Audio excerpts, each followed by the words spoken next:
Mais en 1872 a lieu une transformation radicale.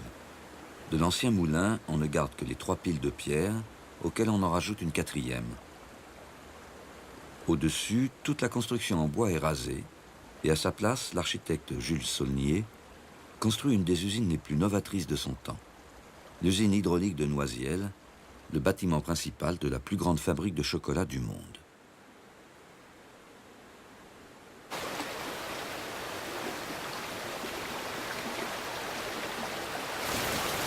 La force et la constance du débit de la chute de Noisiel sont appréciées depuis le Moyen-Âge.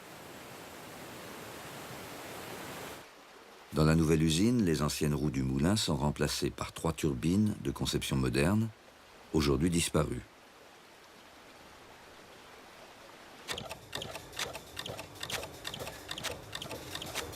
Des arbres de transmission communiquent le mouvement des turbines à des dizaines de machines réparties sur 3 étages.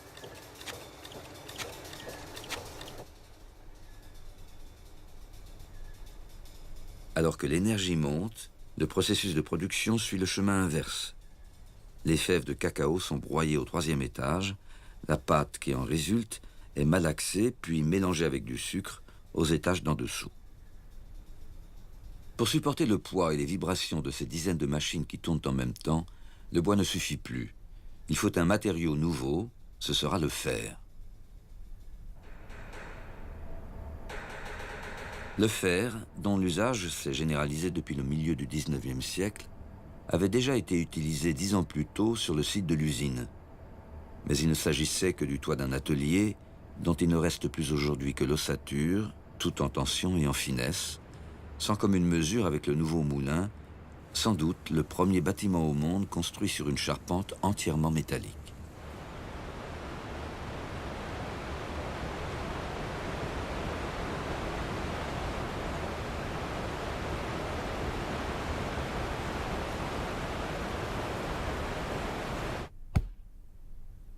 Sur les 4 piles de pierre entre lesquelles sont placées les turbines, l'architecte a posé un grand cadre fait de poutres de tôle et de cornières.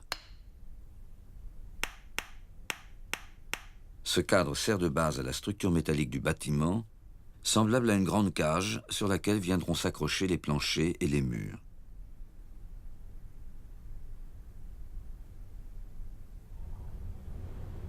C'est un mécano géant, fait de pièces de fer et de fonte, boulonnées et rivetées, rendu possible par le développement du fer puddlé et le perfectionnement des laminoirs, sans lequel on n'aurait pas pu fabriquer des pièces aussi importantes.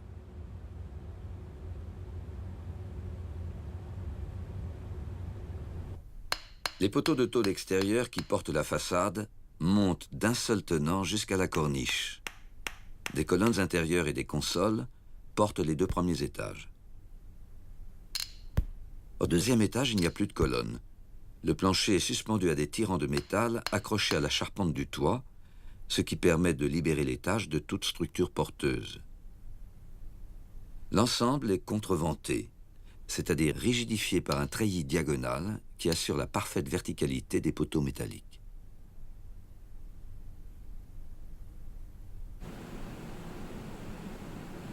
Il ne s'agit pas seulement de performances structurelles, le métal ici est un tout.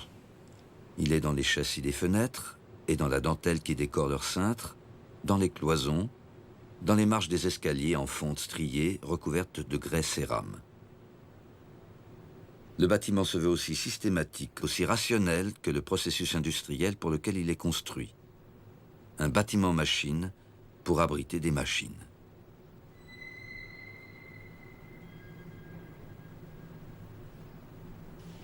Toute l'organisation interne est dictée par le processus de production. C'est seulement à l'extérieur que Saulnier, l'architecte, retrouve sa liberté. Il prend le parti, unique à l'époque, d'afficher le métal de la structure, les grandes poutres de la base, et surtout les losanges de contreventement qui, outre leur fonction de stabilisation verticale, découpent la façade en autant d'éléments indépendants et réduisent ainsi les risques de fissures dus aux trépidations des machines. Chaque losange a un remplissage de briques. Les briques sont comme une peau, elles constituent la paroi du bâtiment, mais n'ont aucune fonction porteuse. Le remplissage est double. À l'extérieur, des briques de 11 cm posées de plat. À l'intérieur, des briques de 6 cm posées de champ.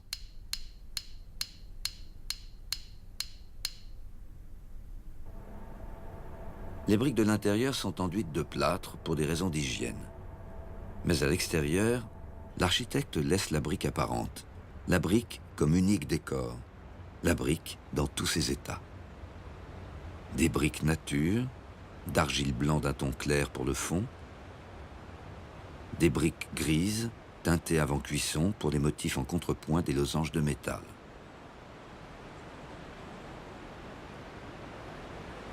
Les jonctions des losanges sont soulignées par de fausses agrafes faites de briques noires émaillées.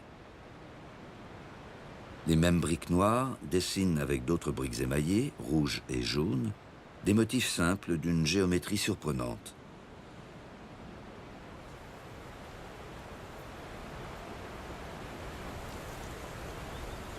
Les tons fondus et doux s'harmonisent avec le ciel, les arbres, l'eau.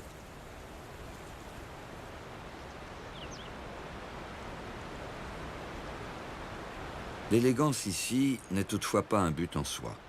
Il s'agit d'industrie et de commerce, ce que l'architecte nous rappelle en parsemant sa façade de motifs plus explicites. Auréolés de briques émaillées, ce sont de grands disques de terre cuite. Sur le pourtour, des cabosses de cacao. Au centre figure tantôt la fleur de cacao elle-même, tantôt le M de meunier, tandis qu'un autre motif évoque les roues dentées des engrenages de l'usine.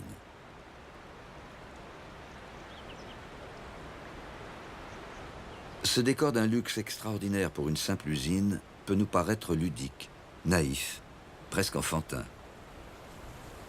Mais pour les contemporains, il était à la pointe de la modernité. La céramique est la vraie peinture des monuments, écrit une revue de l'époque. Lorsque ce genre de décoration sera compris en France comme il l'est en Orient, il donnera à l'ensemble gris et blafard de nos villes la gaieté et la variété qui leur manquent.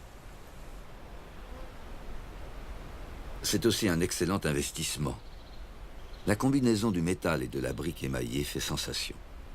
Le bâtiment est décrit dans les revues, cité en exemple, visité par des délégations étrangères. Son prestige rejaillit sur le produit qu'on y fabrique et permet de distinguer le chocolat Meunier de celui de la concurrence. C'est sans doute la première fois que l'architecture est ainsi mise au service de l'image d'une marque.